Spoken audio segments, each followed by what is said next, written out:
first sign that he was different came as a baby, when Julian Henry's mother could not cure his unrelenting rash, but he didn't notice that until later.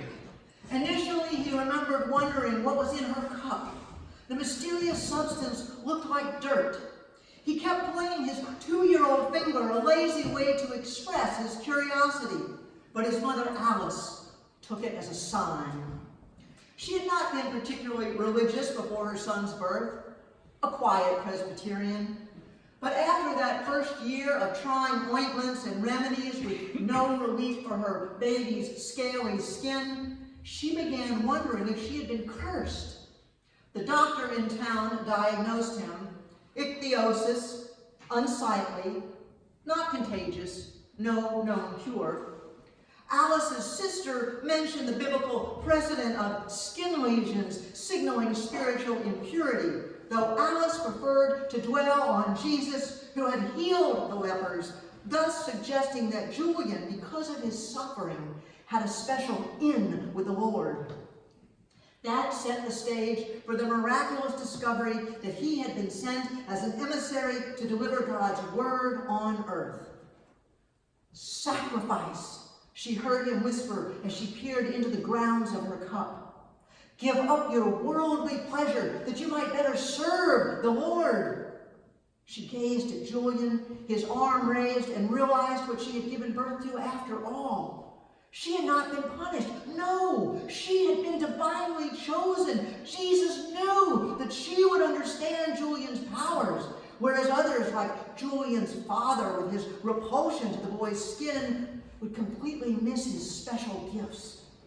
But God knew Alice Henry would see beyond the surface, to look deep within her child's soul. She passed the test of faith.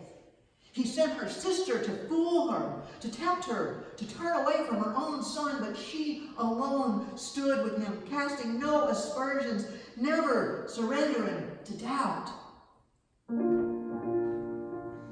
As she poured the coffee down the drain, her voice crested along the words, "Mine eyes have seen the glory of the coming of the Lord." Julian toddled behind her, finally mustering the energy to say, "What's in your cup, Mama?" But in her reverie, Alice did not hear.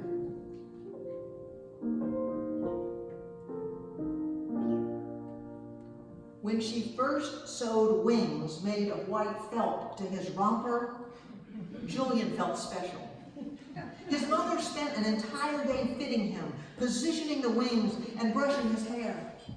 When his father returned home that night, eyeing the outfit, the words fell sharply, the edges scraping Julian even if the meaning landed as a dull thud. "You can dress him any way you please, but he's still going to have that hideous skin."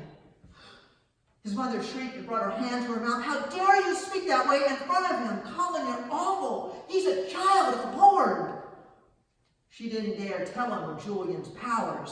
Her husband scoffed at religion more times than not, a sign of his own impure heart, no doubt. He claimed his revulsion came from memories of his aunt with psoriasis, the vision of her arm drooping with skin, the flakes sifting into his oatmeal bowl, lost in the rush before he could scoop them out, still haunted him. How he, of all people, could have fathered a son whose scales never faded, convinced Colin Henry that either God was a cruel bastard or a fake.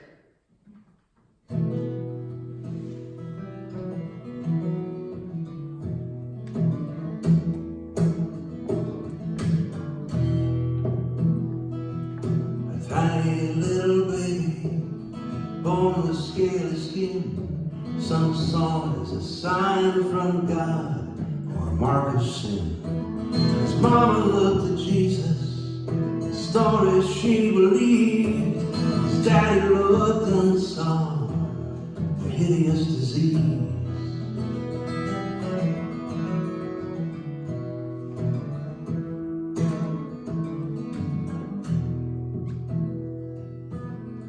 Young Julian sensed his father's disgust. When he ran toward him, Colin turned away. Suddenly he had to fetch a tool or check something outside, but he never invited Julian to come. Alice, aware of her husband's discomfort, tried all the more to assure Julian that he alone inherited God's special gift. She filled the hours of her husband's absence with Bible study. Every morning she read to Julian. Sitting in his mother's lap, being cuddled was alluring enough. But when he began to listen to the curves in his mother's voice, the stories unfolded.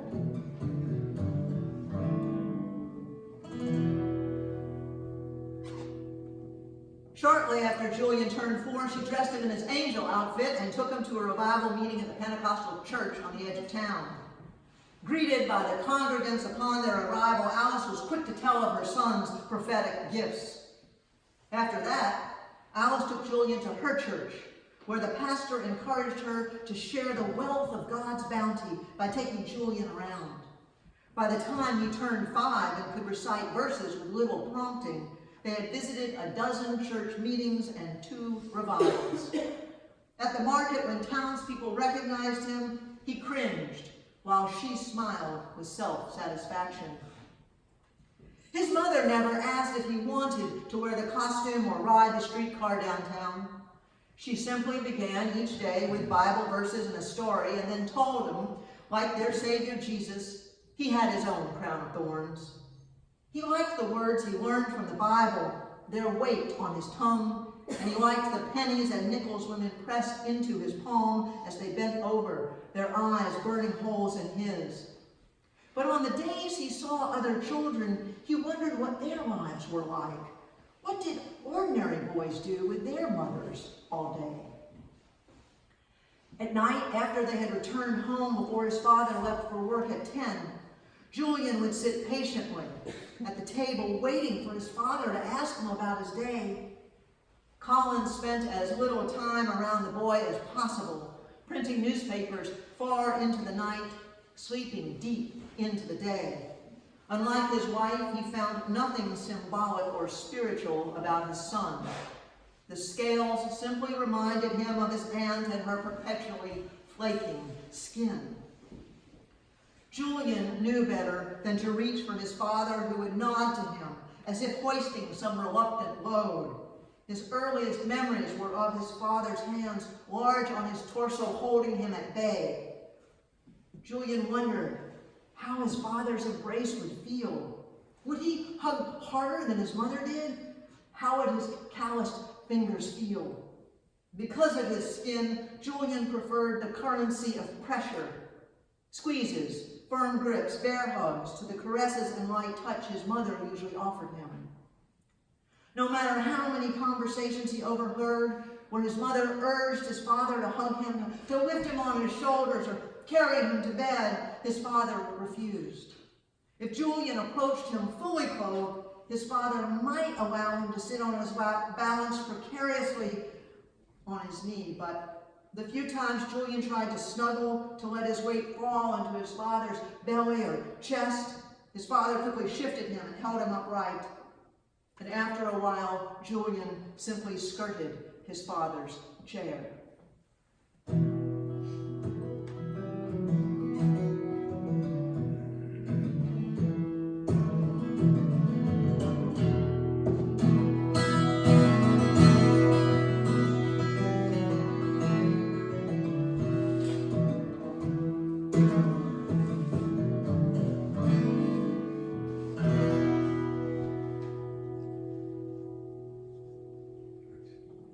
In the morning, on the way to the kitchen where his mother conducted the daily Bible study, Julian paused by the door by his parents' bedroom, listening to his father breathe. He found the raspy sound somehow reassuring. Ear pressed to the door, he imagined slipping under the covers, tucking himself between his father's arms. As he got older, he wondered what other children did. They go to school, his mother explained. What's that? It's a place where ordinary children go to learn their numbers and words. How come I can't go there, too? Because you are special, not like any other little boy. You alone have been chosen to be a messenger of God. He couldn't quite quite imagine school, but he wished for a chance to go, just the same. His father didn't raise the subject of school with him, but one evening before his father left for work, he handed Julian the newspaper. I want you to practice reading this every day. You understand? There's more to read than just a Bible. And if your mother's going to keep you home, then you need to read everything you can so the world doesn't pass you by. If there's a word you don't know, you ask. Understand? What Julian understood was a way to reach his father. The more Julian read the newspaper, the more he wanted his father to take him where other boys went. Ball games, parades, county fairs. Finally, one Sunday after Julian returned from church with his mother, he asked his father if they could go to a baseball game. He watched his father, waiting for an answer, aching for an outing suitable for a boy without scales or wings.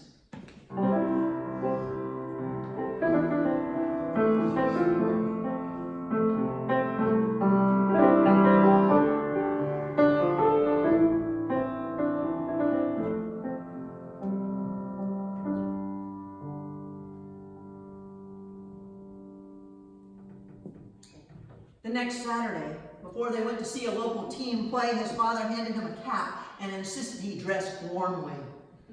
Julian sat perspiring in his long-sleeved shirt and his trousers, noticing the other boys in their short pants and the men with their shirt sleeves rolled up. And though he felt foolish sweating into his clothes, he relished the hour next to his father in the bleachers. It was the first time he had seen his father outside the house, cheering and hollering and waving like other men. It wasn't until halfway through the third inning when Julian whispered to his father that he had to pee that a boy behind him pointed and said, "Look at him, Daddy, he's got funny skin." Julian had heard the comments before, but his father, who had taken him nowhere, retreated from the words. "Come on," he said, ushering him away. His mother would have said, "You mind your manners, sonny. My boy is blessed by the Lord." But all his father could do was escort him from the bleachers. After he relieved himself, he inhaled the smell of peanuts, listening for the sound of the ball flying from the bat. His father asked, "Have you got a feel for the game?" Julian nodded. "All right then." His father's hand on his shoulder as he let him out. "There'll be others." But there were not.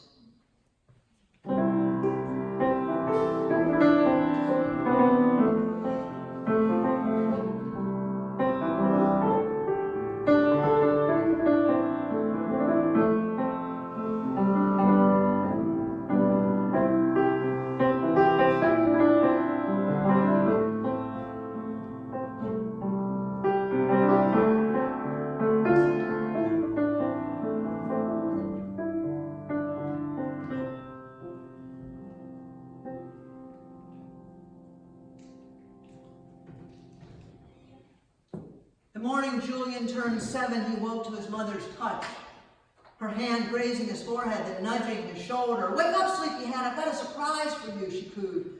"Look in the kitchen," his mother instructed. As he neared it, he could hear scratching. In the corner by the stove sat a large box with a blue ribbon wrapped around it. The scratching intensified. Julian rushed over. At last, an animal, something to rescue him.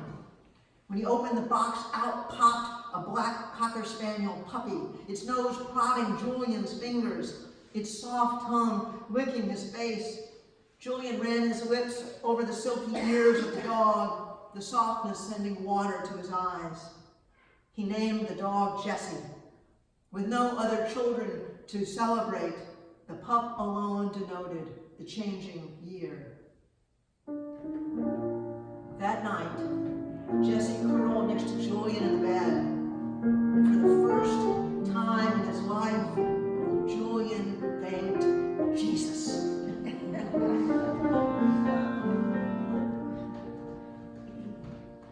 The second time came 4 years later when Jack Reynolds paid a call.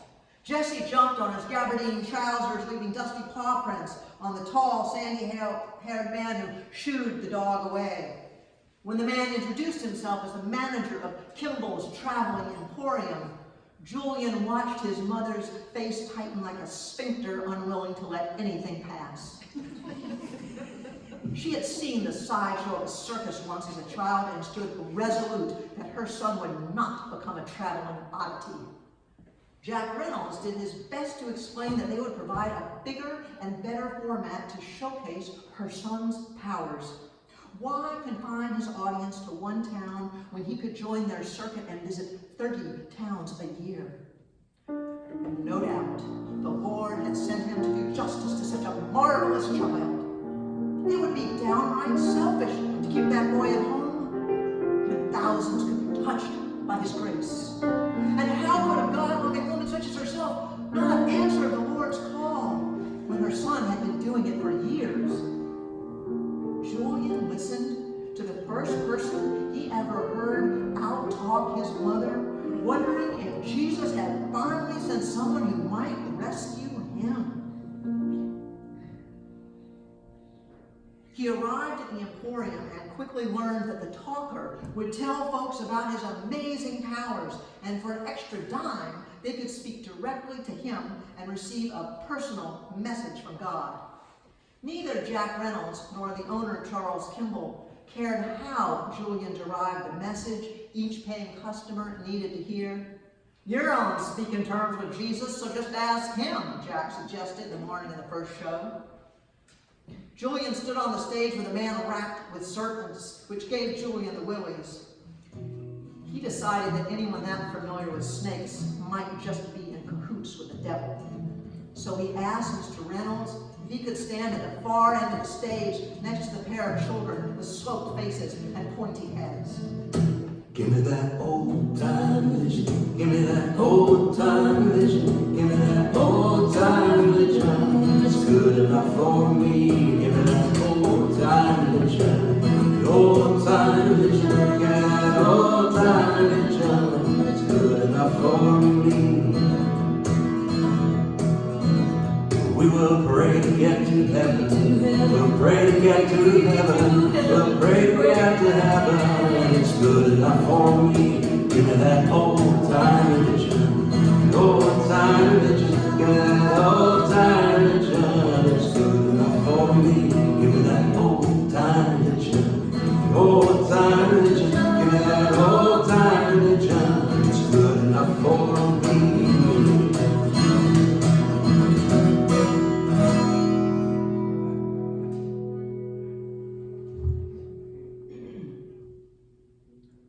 He saw her coming, thighs rubbing like a cricket, knees slightly bowed, bracelets jangling on her wrists, dark hair bobbing as if she owned the road. He sat on the step of the trailer, cigarette poised in his lips, watching as she traveled toward him, her eyes darting every which way until she landed on him like great splats of rain.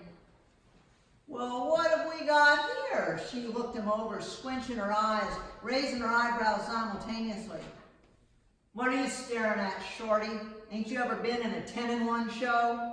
He felt like spitting just to keep her from encroaching, but his mouth rattled dry. "They hire you for your poison tongue. I reckon they would if they hired you on account of your personality." "Not bad," she said, looking at him. "I always appreciate a quick wit. I suppose you figured it out already, but I'm tiny. Welcome to Beasley World." He sat unmoved by her introduction. She exuded none of the frantic need of the women who used to cluster around him, nor did she possess the unassuming charm of Jack Reynolds' wife Irma back at Kimball's Traveler's Emporium. "Thanks," he muttered. "You got those scales on your pecker?" "What's it to you? If he had a tail, he would have flicked it by now." "Just making conversation, that's all." "Not hired to talk, that's why I came here." "Suit yourself, wizard." She winked and strutted off. The name stuck. A handful of other shows had performers with alligator skin, so Earl Beasley liked the variation on Lizard Man. He had the sign painter draw a great green and brown flecked tail coming out of Julian's green satin shorts and an elongated snout in lieu of a nose.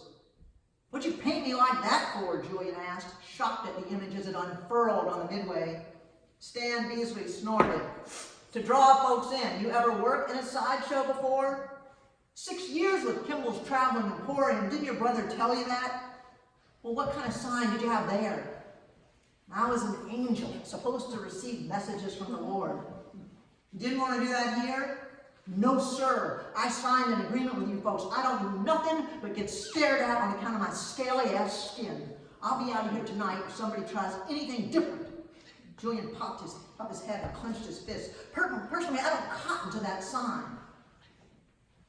Flipper Boy sits in a pool like he's part seal all day, so we're going to draw you with a tail. Don't be stupid on us, wizard. After all them years in the business, you know, same as I do, it's all in the presentation.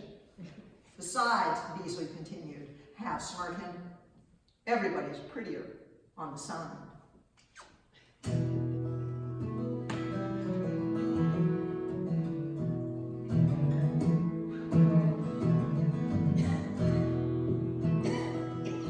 Little children staring, shrieking right out loud. A sideshow on the midway, gawked at by the crowds. Never loved by any woman, the warmth of human skin, a hunger for a gentle touch, aching deep within. Oh, lizard man, lost in a lonely land. Come, take this hand. Lizard man.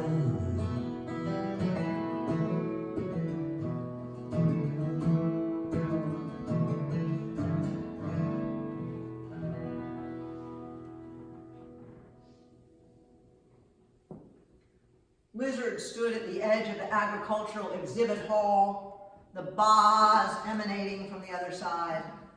Bass bars and alto bleeps. So many in rapid succession, he wondered what was going on. It was early, barely 6, the sky bruised by a distant threat of rain. He scanned the building, raising his eyelids as if to chase the sleep still lingering there.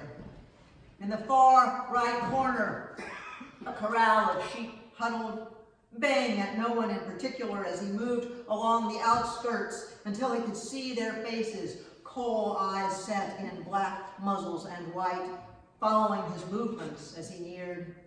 The rams penned in isolation across the room shifted, shooting their rat-a-tat bleats at him. Lizard stood his ground, edging closer to a ewe, her wool pressing against the side of the pen, nostrils flaring as she sniffed as he extended his hand. Slow as melting ice, Lizard unfurled his fingers and waited as she sniffed, her breath humid against his skin. Caught momentarily in the delicate grip of her mouth, the damp heat, the gentle bite of her teeth, her tongue traveling the shank of his thumb. Tingles rose across the nape of his neck. Her jaw loosened. She began to lick his palm. Sensations the color of peach flesh rippled through him. Orange gold filling him like summer rain. She cocked her head as he scritched her wool, his fingers massaging her skin as they gravitated towards her rump. He bent over the rail and dropped his head so he could feel her wool brush his cheek. He slid his hand across and under the slope of her belly to the warm teat. The expansion and contraction of her breath traveled up his arm into his chest until his own breathing matched hers. For a moment, time evaporated into that one stream of breath, short, then long.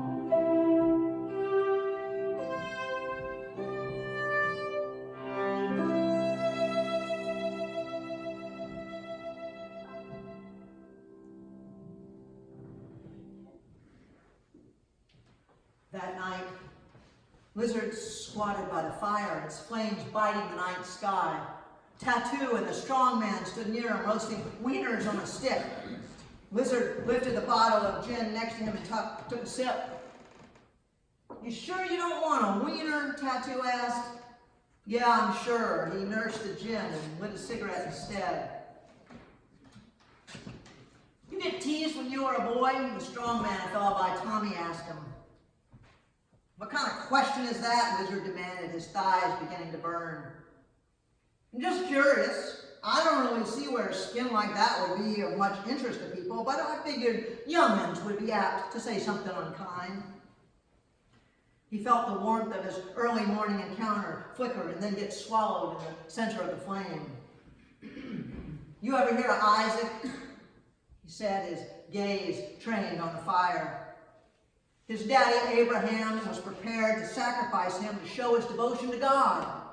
He dragged that boy up a mountain and drew his knife.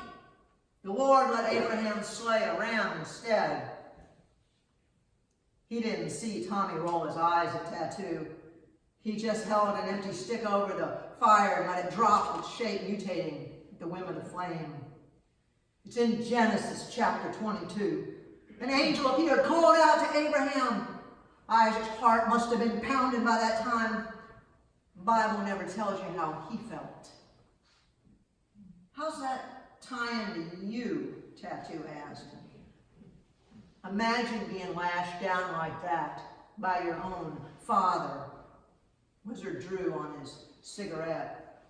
You better eat something, Lizard. That gin's gone straight to your head." Tommy held out a roasted wiener impaled on a stick. Lizard stepped back, his heel wobbling as he shifted his weight. He shut his eyes and pictured the agricultural hall. The smell of the flock returned. "I reckon there's a little bit of God lurking in every sheep." "You sure you don't want something to eat?" Tommy waved the wiener at him. "I told you I'm not hungry." "Well, maybe you better get some sleep." Tattoo smiled, the line of his lips hazy through the flame. Lizard flicked the butt of the cigarette into the fire and drained the last bit of gin. He felt a dribble slide down his chin over the lump in his throat. "Night, fellas," he said, staggering away, aching for the sound of God's voice, willing to settle for the touch of a kind-hearted whore. He fell across the bed in his darkened trailer, mumbling for long gone Jesse, the sound of his own voice breaking, the scent of you lingering pale yellow in his hand.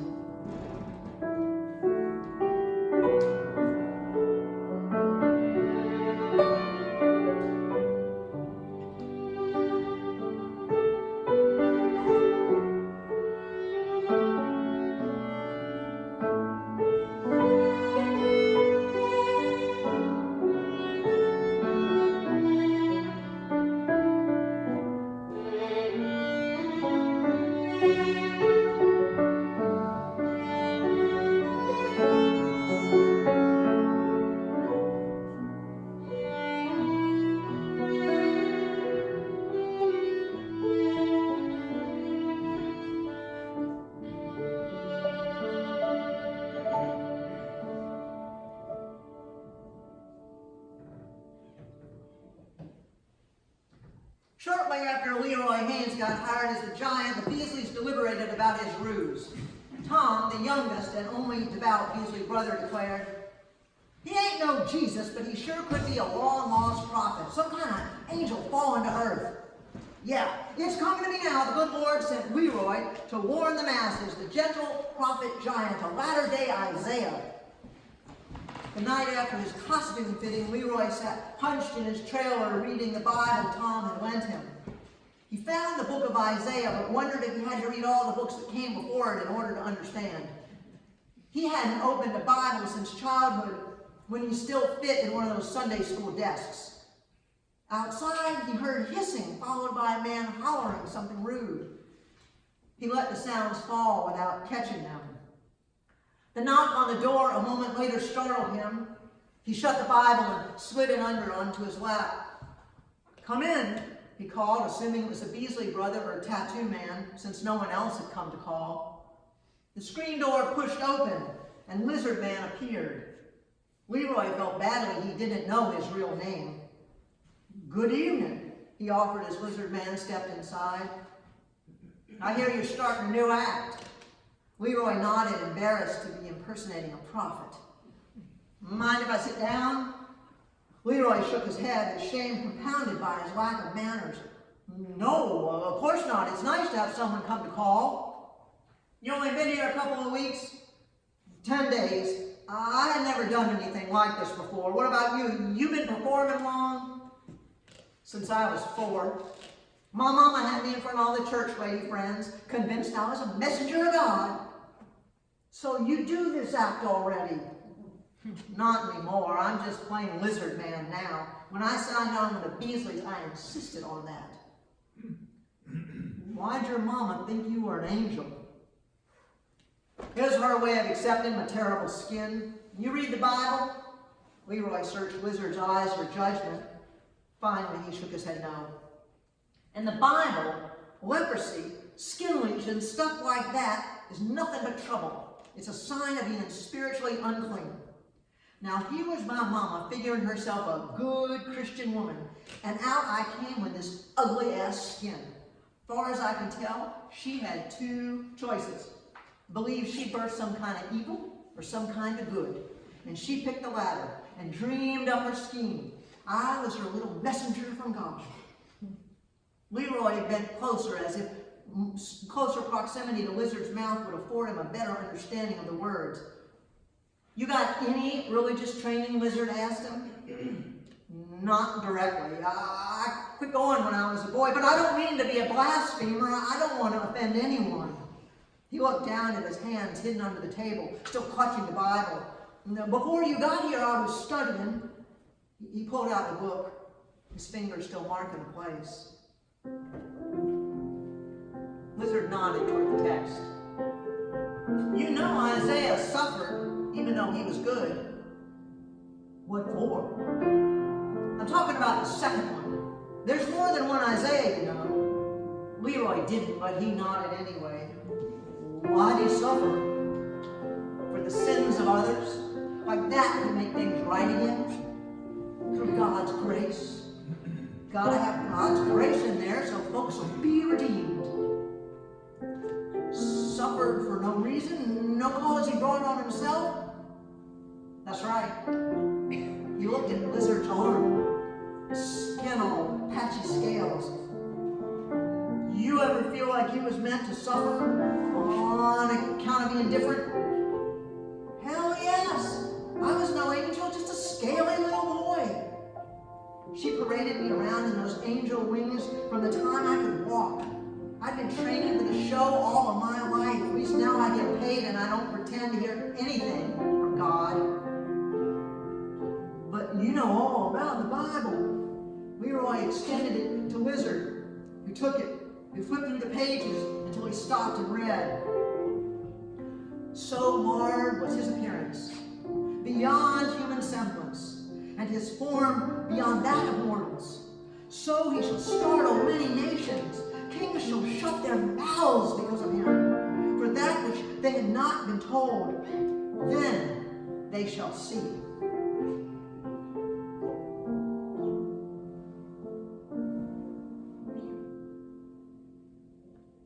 Leroy leaned forward into the verse, his arms sprawled across the table between the 2 men. "Could you read that again?" Lizard read the passage over. "You get what it means?"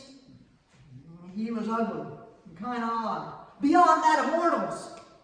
And he suffered, even though he was good.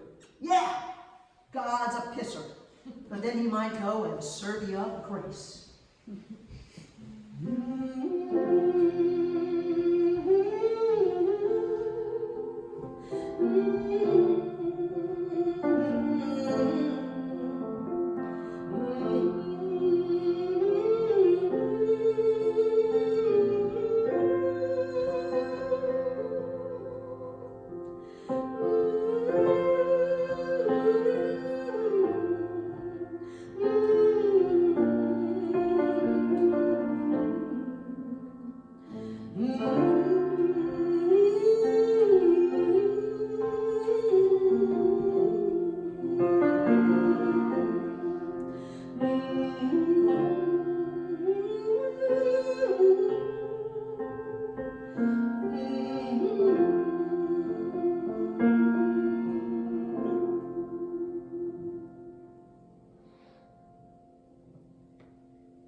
Word spreads faster than lice about a tented temple less than a mile beyond the fairgrounds. Half-sheet flyers appear announcing a 10 a.m. service on that boiling day. The geek hands Lizard Man the fractured paper, creased and oiled by many hands, pops a peppermint in his mouth. Lizard crumples the flyer and tosses the ball back. Nothing so desperate as people peddling lies to people more desperate than they are. Seen enough of that, have you? Lizard repeats the sound. If he had had the mighty tail pitcher over the midway, he would flick it. The horsefly of memory landing hard, the angel-winged little boy on the edge of Main Street, doling out dollops of hope to stout women tucked into corsets bending over to receive God's message from the smooth lips of an otherwise puckered, fake emissary of the Lord. If there's any kind of God at all, why the hell would he make a man to be so lonely? The geek knows the answer, though he says nothing. It is the lonely who, in their turning toward God, stave off God's loneliness. The geek notices Greta immediately. In the back of the tabernacle, her dress is an oceanic hue he glimpsed once on a picture postcard. Her legs long, her arms slender. She returns no gaze, appears transfixed, eyelids fluttering, her short bobbed hair, the color of red oak, split and polished to a sheen. He knows nothing of her, from whence she comes or who she is, but he hears her. That is enough. The sound begins as a purring, deep in the throat, becomes silver strewn across a cerulean sky.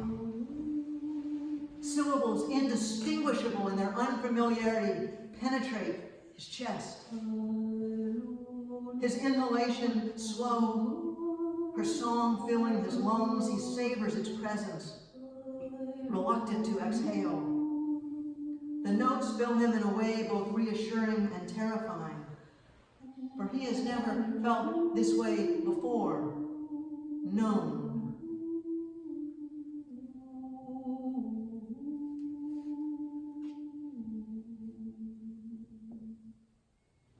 Though the geek never cottoned to Lizard, nobody does. He must get him to come. The geek has never met a more tortured fellow. Lizard's own internal cage binds him tighter than Isaac lashed to the rock. And though the geek has seen Lizard moving among the sheep in the agricultural exhibit, he can tell no ram of God has come to save him. The geek runs back to the fairground and bangs on Lizard's trailer, insistent. Why the hell should I go? Because her voice will split you down the center, sure as lightning cleaves a tree. Why would I want her to split down the middle, scorch even? The geek knows better than to tell him, for her voice might just have the power to break the cage Lizard spends his days and nights thrashing in. She's prettier than daybreak over a new-mown field, and I'm telling you, man, how she sings is right as rain. I told you the first time we met, I got no use for Jesus. She don't sing them kind of songs. Ain't nothing about the blood of the lamb or the bird or the cross. I got no use for God's salvation. Now all we gotta do is forsake our sins and give our cares to Jesus, and he'll wipe them all away. That's horseshit, and I am living proof. Folks like my mother believe so hard they break a sweat. And then they swear they got holy water coming out of their pores when it ain't nothing but brine we stew in. No wonder you ain't never been laid, Lizard. You ain't got spit in the corner of your mouth. It's bile.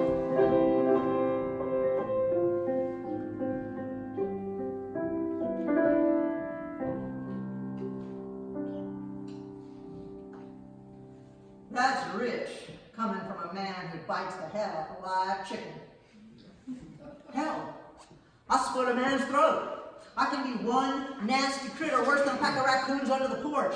I spent 30 years in a cell the size of your display booth, Lizard, but I ain't blaming Jesus or Big Daddy God or even that poor sot Joseph who didn't get to lay with his girl, had to step aside for the Lord to have her instead. There's nothing in the scriptures about God fornicating with Mary. Well, don't that make you godly then, Lizard? You and the Lord, no mention of fornicating. Shut your ugly ass mouth, Arnold. My name ain't Arnold. No, but it's the name of another sorry-ass pecker reminds me of you. Now you leave me be. I gotta get rested today and go back on display. I'm telling you, man, you need to escape this place. Damn that Lizard, get you a few minutes of sweet relief from the sorry confines of that tortured soul you haul around. Now just come with me, and if you don't like it, leave. And if you do, buy me a beer to thank me. I'm not promising. I ain't asking you for my sake, Lizard. I'm just telling you, you will be a changed man. Arnold, don't start with that crap. If Jesus was going to drop these scales, he would have done so a long time ago.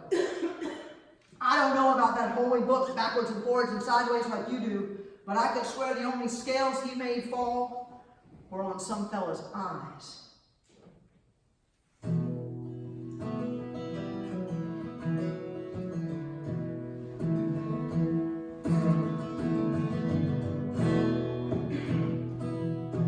There's a God in heaven, if Jesus reigns above, show a sign of mercy, a little sign of love. Welcome back this broken man, lost in the rain, wash away all sorrow, every tear and stain. Oh, deserted man, lost in a heartless land. Come, take this hand. Deserted man.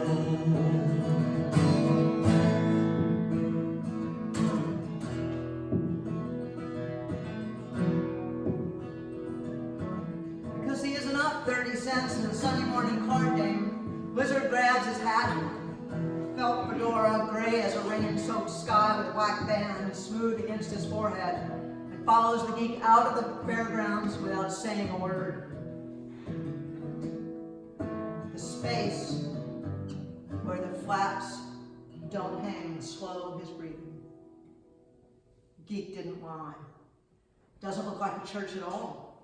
Just a tent without the roofs, no acrid smell of anticipation, no titters or chortling. Quiet for a moment, the hush before the wind picks up and dust coats a man's shoes like cornmeal. His left eye twitches. Deep in his trouser pockets, he clenches his fist, bracing for the onslaught of agony. Stout women clucking over him on the street corner. The willowy man with the dark brown hat pleading to save his child, and then returning later to ask if she were with Jesus now. He turns to go, slinking out the way he slunk in. And then he hears her as she begins to sing again. The first several notes, the silk of Jesse's fur against his fingertips, the palms of his hand, the soles of his feet, landing so provocatively that he has to close his eyes. The pale yellow of the used wool fills his bald hands. His panting commences as drizzle, progressing to rain.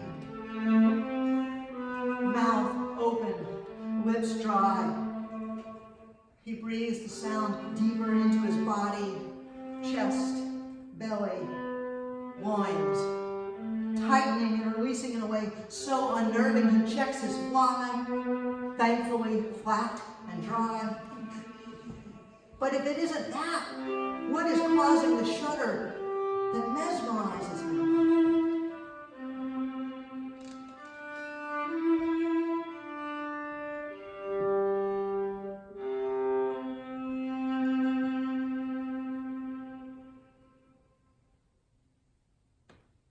The air changes in the tent, electrifies. The The notes are no longer hers alone, now taken in and given back. This she knows as she sings, yet she cannot yet open her eyes. Days are breaking, days are breaking, days are breaking deep in my soul. Shadows are falling, sunlight cascading over the mountains deep in my soul. Though she had never heard it before, the hymn fills Greta as she has never been filled. The wave of voices breaks her open. She turns to face the choir behind her, moving into the middle of the space, beckoning. Each one forming a circle, except for the man standing alone at the edge of the tent, watching as she approaches, trembling as she takes his hand, skin smooth against skin, his palm pressed into hers, body awakened. Julian Henry weeps. Greta places her arm around him, guiding him to the center as the congregation reprises the hymn. Songbirds are singing, the songbirds are singing, the songbirds are singing, deep in my soul. Homeward she's a winging, joy she'll be bringing. Over the mountains, deep in my soul, and deep in my soul, deep in my soul. Teach me to love, and help me to know, and light every pathway, hear them below. Touch me, guide me, deep in my soul.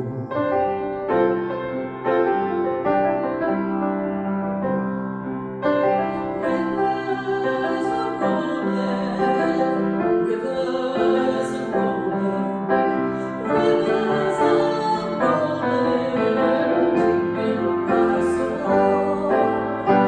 Underneath fountains, cold as the mountains, rivers are rolling deep in my Joy is deep in my soul, deep in my soul, deep in my soul. Teach me to love, teach me to love.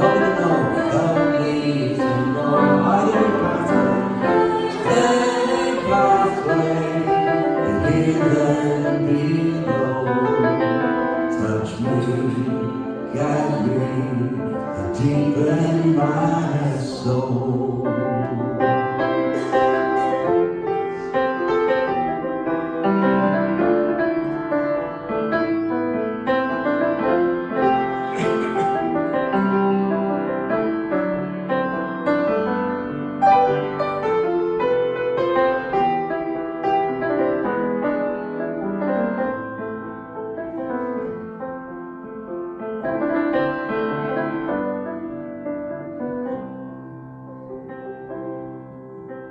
When evening's falling, when evening's falling, and when evening's calling, deep in my soul, no fear of dying, soon I'll be a-flying, and over the mountains, deep in my soul, deep in my soul, deep in my soul, deep in my soul. Teach me to love, teach me to love, and help me to know.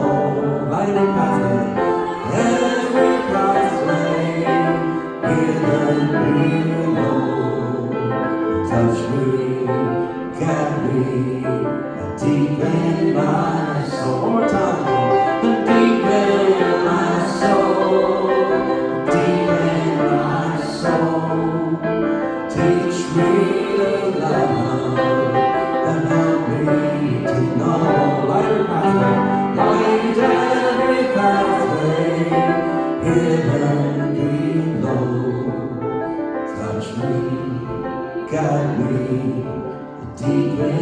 my soul.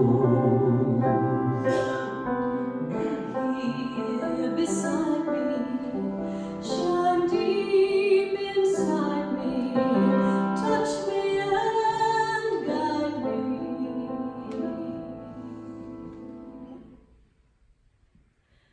Deep in my soul.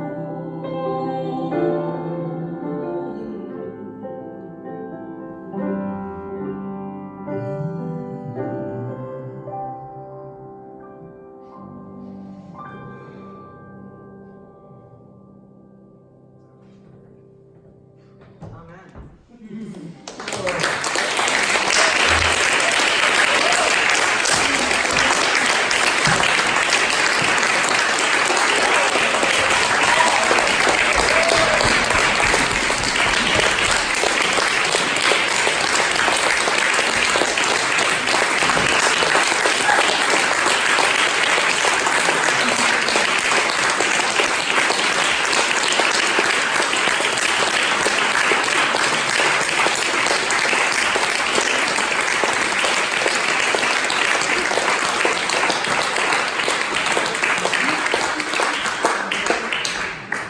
When's the next chapter, Lee? We're working on it. The audio book is, I'm starting to record the audio book next week, so stay tuned for that. And I think Steve's gonna lay some music down under that as well. So, thank you guys again for coming out in this good night. And I forgot, I was remiss, I need to thank Sarah Bowen, who is not only my family, but my book publisher. And I am pleased to say that Sarah has been in the business for many years and has never touched fiction. Nonfiction and poetry, especially New England, is her thing. So the fact that she took a risk on Southern fiction